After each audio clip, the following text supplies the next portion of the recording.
অসমৰ বহু তৃতীয় আৰু চতুৰ্থ শ্ৰেণীৰ কৰ্মচাৰীয়ে চৰকাৰৰ কোনো অসুবিধা নোহোৱাকৈ নিজে বিচৰা জিলাখনলৈ তেওঁলোকে ট্ৰান্সফাৰ ল'ব পাৰিব।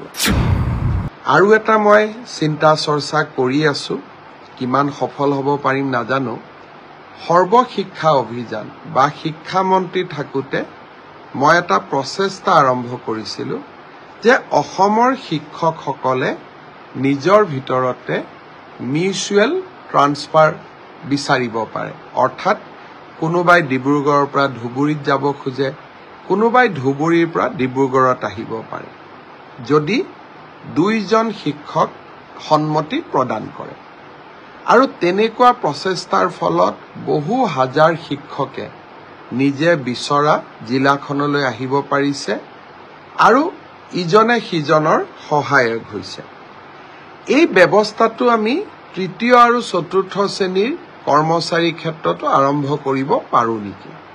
শিক্ষকসকলৰ বাবে যি ব্যৱস্থা সফলভাৱে আমি ৰূপায়ণ কৰিব পাৰিছোঁ, সেই ব্যৱস্থাটো আমি তৃতীয় আৰু চতুৰ্থ শ্ৰেণীৰ কৰ্মচাৰীসকলৰ বাবেও যদি ৰূপায়ণ কৰিব পাৰোঁ, অসমৰ বহু তৃতীয় আৰু চতুৰ্থ শ্ৰেণীৰ কৰ্মচাৰীয়ে চৰকাৰৰ কোনো অসুবিধা নোহোৱাকৈ নিজে বিচৰা জিলাখনলৈ তেওঁলোকে ট্ৰান্সফাৰ ল'ব পাৰিব। ধৰি ললো শিলচৰৰ এজন চতুৰ্থ বৰ্গৰ কৰ্মচাৰীয়ে তেজপুৰত কাম কৰি আছে, দৰং, তেজপুৰ বা বিশ্বনাথ চাৰিআলিৰ কোনোবা এজন কৰ্মচাৰীয়ে শিলচৰত কাম কৰি আছে। এটা দুইজনে যদি কথা পাতি এটা মিউচুৱেল ট্ৰান্সফাৰৰ আমাক আবেদন কৰে, পাৰস্পৰিক বদলিৰ, আমি তাত কৰি দিলে চৰকাৰৰ কোনো অসুবিধা নহয়। কিন্তু এই ব্যৱস্থা শিক্ষকৰ ক্ষেত্ৰত আছিলে, তৃতীয় আৰু চতুৰ্থ বৰ্গৰ শ্ৰেণীৰ কৰ্মচাৰীৰ ক্ষেত্ৰত নাছিলে।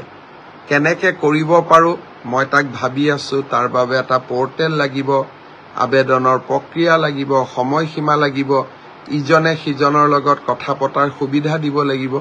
কিন্তু তথাপিতো এই ব্যৱস্থাটো মই কৰাৰ বাবে চেষ্টা কৰি আছো, চিন্তা কৰি আছো, নিশ্চয় সফল হ'ব পাৰিম। 1 লাখ নিযুক্তিৰ প্ৰক্ৰিয়াক আগুৱাই লৈ গৈ অহাকালি শ্ৰীমন্ত শংকৰদেৱ কলাক্ষেত্ৰত আমি শিক্ষা বিভাগত কেইবাটাও নতুন নিযুক্তি দিম। লগতে APDCL অৰ্থাৎ আমাৰ পুৰণা যি ASCB, আজিকালি আমি APDCL বুলি কওঁ, Assam power distribution corporation limited, তেওঁলোকেও যোৱাকালি কেইবাটাও নিযুক্তি দিব। এই নিযুক্তি প্ৰদানৰ প্ৰক্ৰিয়াটো মই অংশগ্ৰহণ কৰিম।